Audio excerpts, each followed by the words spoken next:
My name is Tony Christ.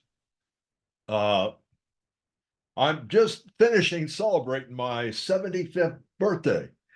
That's 3/4 of a century, but I've got a philosophy about it. Let me tell you, when I used to run half miles, they were divided up to four 220s. So the way I look at it, it's like my old half mile. I always used to accelerate in the last quarter. So I got 1/4 to go. Now, this show today is a special show. It's a special show because I'm extremely worried about a number of things. And I'm going to call it inflation deflation. And we're going to talk about why I'm worried. And the leadership in the nation is absent. Absent. The guys running for office are not going to take us in a direction that is positive. Neither one of them. Neither one of them have a clue what the direction that's positive is. But before we get to that, I want to talk about trade and the profound effect it's having on us. And I'm going to start it in two ways. Way number one, when this century turned, we in America had a growing relationship with China, and it was based on trade. And they took care of a lot of our price pressure. Price pressure comes in oftentimes from cost of labor. As labor goes up over time, so do the price of your goods. Now, why do we want China to make us goods? Everybody's running around like a lunatic saying we want it made in America. Well, maybe we do, maybe we don't. Let's talk about that. Let's take Wrangler blue jeans. Wrangler blue jeans hit about $38, $39 a pair. Okay. Well, the knockoffs from China were $8 and $9 3-4 years ago. Okay, so let's say I buy a knockoff pair for $8 or $9. Well, I have another $30 in my pocket to go to McDonald's, have a Slurpee, put some gas in my car, and buy 2 pairs of socks. So all those other things I could do with that money, guess what? It left me better off. Now, there's an economic term for that, and we call it comparative advantage. Now, when you get these yahoos in Congress talking about nationalism and all this bullshit and filling your heads with, oh, it's got to be made in America, remember this. They're depriving you of that 30 extra dollars in your pocket. There's a little old thing that's even more profound than the loonies running for president we'll talk about. Let me tell you what it is. And it is at the heart of what's made America. It's called consumer sovereignty. That means we are the boss of our money, not anyone else, just us. And we dictate what is made and what we buy. That still exists, even though it's fading, We do not want to lose our consumer sovereignty. My God, if we do, we've lost the nation. Now you get the yahoos and the loonies running for office today. One of them is out talking about, oh my God, I've got to make America great again by throwing tariffs on everything. No, no, no. The other one is very quiet because he accepts the first one's tariffs, the older one, Calamity Joe. He accepts the first one's tariffs. He doesn't talk about it. He's revoked everything else the guy's done, much of which was positive, to be frank, but he doesn't talk about the tariffs. Now let's look at this. If we had this relationship with China going back in the teens and going back to 2008, all this century basically up to 2020, and we weren't tariffing them, when Mr. Trump got in office and started tariffing them in 2018 and 2019, he put a big tax on us. Anything we bought made from China, you had to pay Trump's tax. Don't think the Chinese paid it. What they did, because the products cost more, they shipped less. It's very price sensitive. So if the United States puts a tax on it, we pay the tax. We just don't buy as much of it. And that's inflationary. All the Trump tariffs from 2016, 17, and 18 are inflationary. I guarantee it. Because we cut off those cheap products made overseas that left us a lot of extra money to do other things in America with and spend in other ways. Now, why am I so worried about tariffs? I'm certainly not against America. I love America. I love it dearly. Why am I so worried about it? Well, let's look at history. Let's take a little walk down memory lane, and then you tell me if I should be alarmed.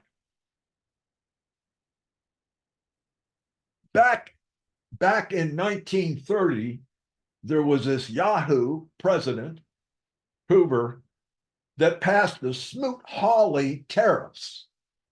Now, we had just had the market collapse.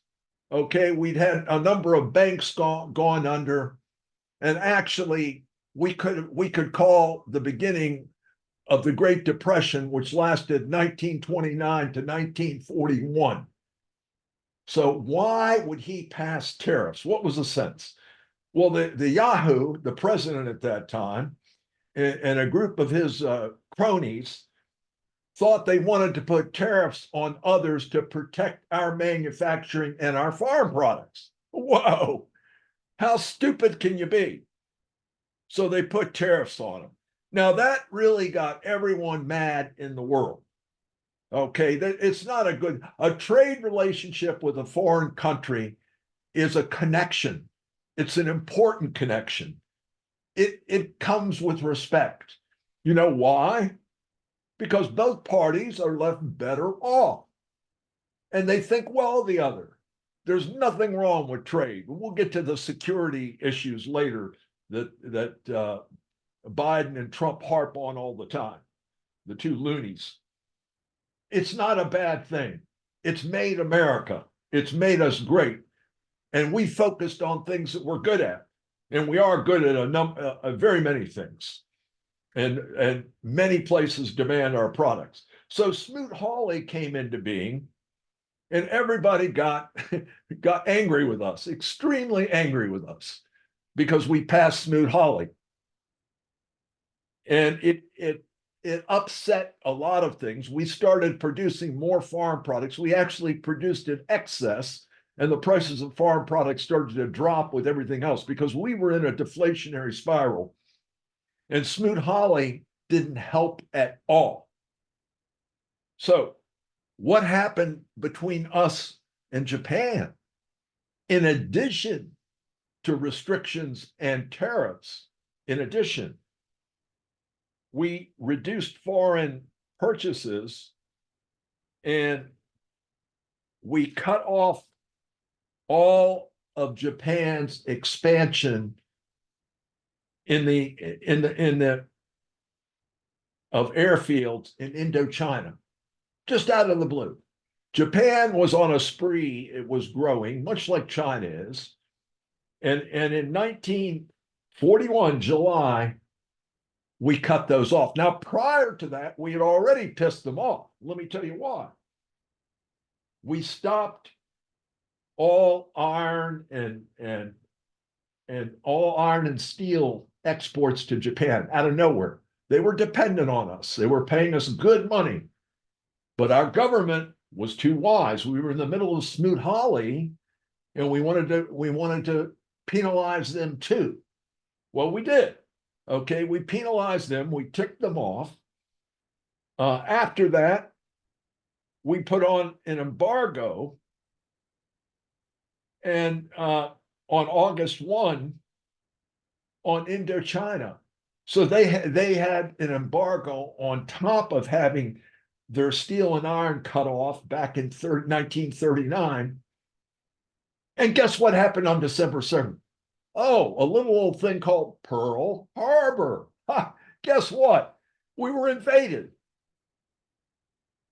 There were signs before that. So now let's fast forward to today and let's look at China.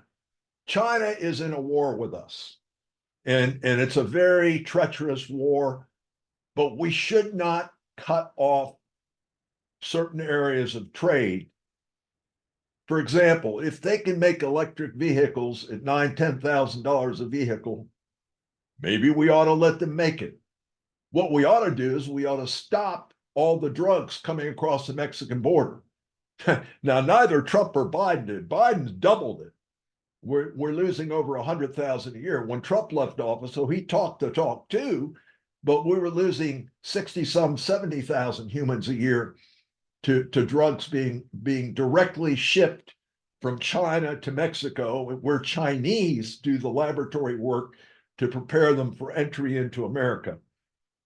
There are things that we're not doing, and there are things that we are doing to confront China that have helped put China in a deflationary spiral. But guess what else they've done? The accumulation of the things we've done is in large part causing our inflation. I mean, how stupid is the CHIP Act?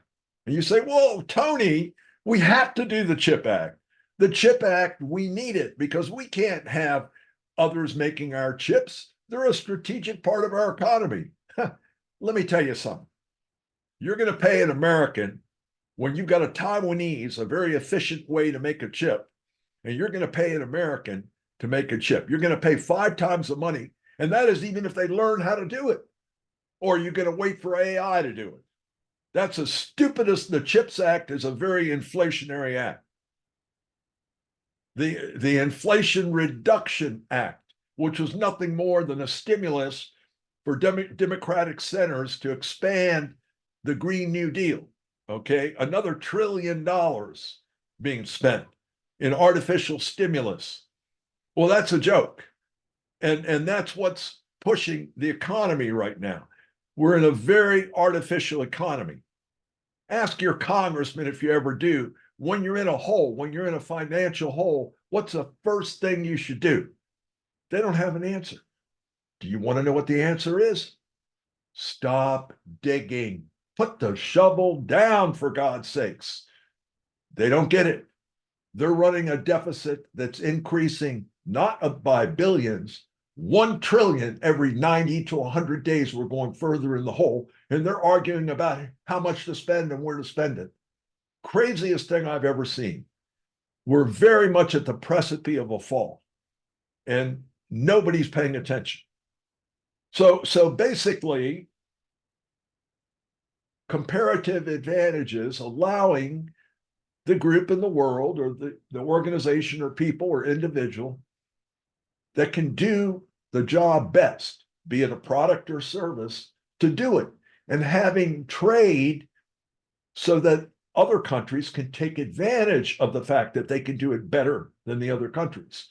And what does it do? It leaves the other countries with extra money. But what's happening today is you have two old loonies, and I'm an old guy too, so I can call them loonies, running for president, and neither one of them got the message. So they're in a tariff war, and the tariffs are going to likely to create a confrontation, an unnecessary confrontation. And they're not dealing with the cartels and the drugs coming in, neither Biden nor Trump. And it's not a matter of one doing it better than the other when you're losing 65,000, mostly under 40-year-olds, productive Americans a year, and brought up to 100 and some thousand by Biden a year.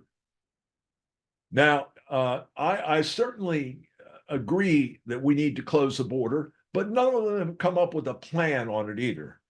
And we're going to get back to talking about our border plan and how sponsorship by businesses should be the determinant and not asylum seekers, which we know 90-some% are lying.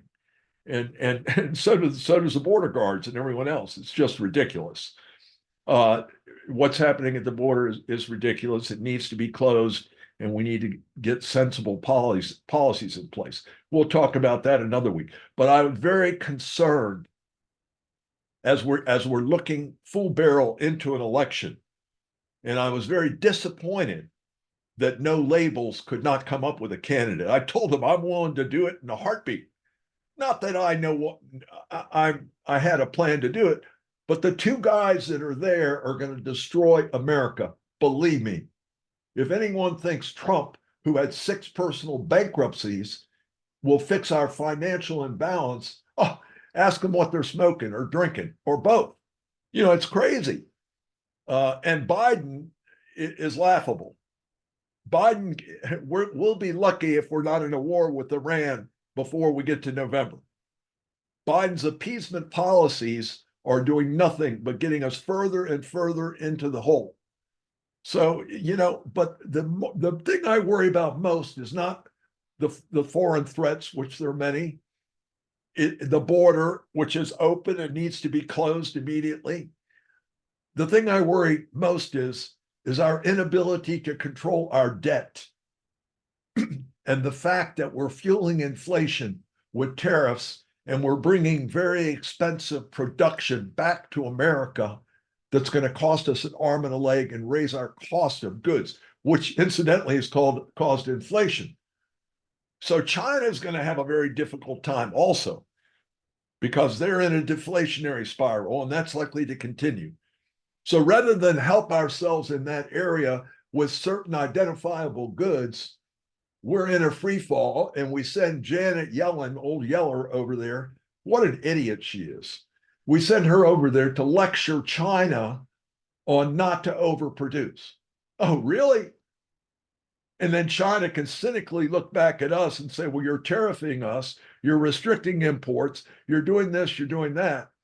That shouldn't be where we're fighting the war. We need to start it with drugs, close the border, and it needs to start there.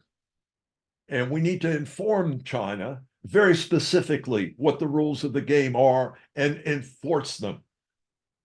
And they will have to abide by it because they direly need our trade. It's not an option for them. They're in a deflationary spiral. But like Japan, we're repeating the same problem. We're putting more and more sanctions up, more and more tariffs up, because the yahoos that are running for president and the philosophy that have told everybody it's nationalistic. When you want to get in a war with somebody, listen to these 2 yahoos. One of them, the appeaser, is going to might get us in a war before we even get to the election. The other one, Trump, has done nothing to solve China. And you've got to remember with COVID too. We've had 3 COVID research was done. Funds were provided by Anthony Fauci to the lab over there that did the research. It's not only China. We had an involvement in it. It was a mess. And of course, the Chinese should be accountable for the fact that they wouldn't allow flights within the country, but they allowed many Chinese to leave the country that brought the bug all over the world. Of course they should. But the fact remains, we had a hand in it too. But the bigger fact that you need to remember is we're going broke at a horrific speed. Look at what's happening to the price of gold in the last couple of weeks and every commodity. If you think these yahoos, including Powell, are going to solve it, oh my God, please don't, because it's not going to happen. It's just not going to happen. And I will tell you, I could predict with a high level of certainty in the next 3 months, you're going to see some bank problems, particularly in smaller banks. But right now, if you have any takeaway from this, it's tariffs are not going to accomplish what we direly need. What we need is some fiscal responsibility. We need these yahoos in the Congress and the House of Representatives to draw the line and stop spending and put the shovels down, stop digging us deeper in the hole. Not debate whether, how much and where and under what conditions. Just stop it. We're not going to be around as a country if they don't. And that means stopping Biden from giving out money to these illegals coming across every day also. That needs to happen right away. And there's no sign it's going to happen. Trump's not a Republican. He's a rhino at best. He spends, his 2 biggest issues were spending a lot and tariffs. Both of those traditionally were Democratic issues. He's a populist president. He's not a Republican. Republicans have some level of frugality. They're very concerned about spending too much. And unfortunately, I don't know if we have anyone there that's a Republican. But I wanted to say this. I wanted to say it. I'm going to send it to our Russian friends at the Russian embassy. Hopefully, Mr. Putin will get it. I'm going to send it to my Chinese friends at a company I own stock in. Hopefully, Mr. Xi will get it. I'm sending it to the Saudi Arabian embassy. Hopefully, the prince will get it. We need to wake up. No labels will get it. No labels after putting all that work in and losing the kingpin that started it. They don't have the guts to go through with it. Oh my God. I can't believe that they're dropping the ball after running 99 yards on the 1 yard line. And it's just crazy and not giving America another choice. So I hope you all have a blessed week. I'm still enjoying my 75th birthday. This was my present. I'm in Falls Church. I'm not at the sea. It's an artificial scenery. But I want to warn you all on tariffs. I want to warn you, I'm very worried because the direction of our country is not a good one. We're going to get to other topics in coming podcasts. We're going to talk about what is a public good and why. We're going to go back to religion. We're going to cover a lot of topics. But this was an emergency topic on inflation and deflation, and we are causing it. It's not only China. China's activities are very expansionary and they're very territorial, but they are becoming a larger power. But the point is, we need to continue trading with them. It's not going to reduce inflation. The policies of Biden and Trump regarding tariffing imports is going to increase inflation. It's already starting to have an effect. But the worst thing, and if you have anything to take away from this, remember this. The worst thing we are suffering from right now is if you look at Obama, Trump, and Biden, we had $9 trillion in debt in 2009 when Obama came into office. We're going to have 36 trillion, 35 and change, 36 this year. Obama added 9 trillion. Trump added 7.7 trillion in 4 years. Obama was 8 years. And Biden is passing Trump right now as we speak. He'll be up to 8.5.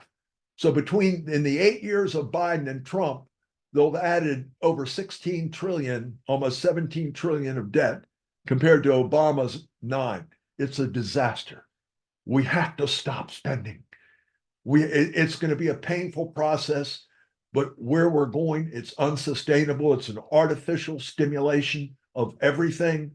It's not going to stay up. So God bless you. If you take anything away, take that away. And hopefully there's somebody frugal out there. And no labels. Don't throw the towel in. I mean, you worked so hard for 2 years. Don't throw the towel in. That's all I have to say. Get a candidate up there that can deal with those 2 yahoos before they kill the country. God bless everyone. Have a blessed week. And we'll be up with our podcast again next week. But remember, again, tariffs are the worst thing we could be doing right now, bringing things that we're not economic, we're not good at, that cost too much to do to America is just going to cost Americans a lot more to get the products they concern. So have a blessed week and stop the excessive spending, for God's sakes. The dollar is going to be worth zero very soon. You can see what's happening with gold. It's going to be worse. It's going to get a lot worse. Please tell your political leaders, stop the spending. Thank you so much. Have a blessed week. Tony Chris checking off from Falls Church, Virginia. I'll look forward to the next podcast. God bless you all.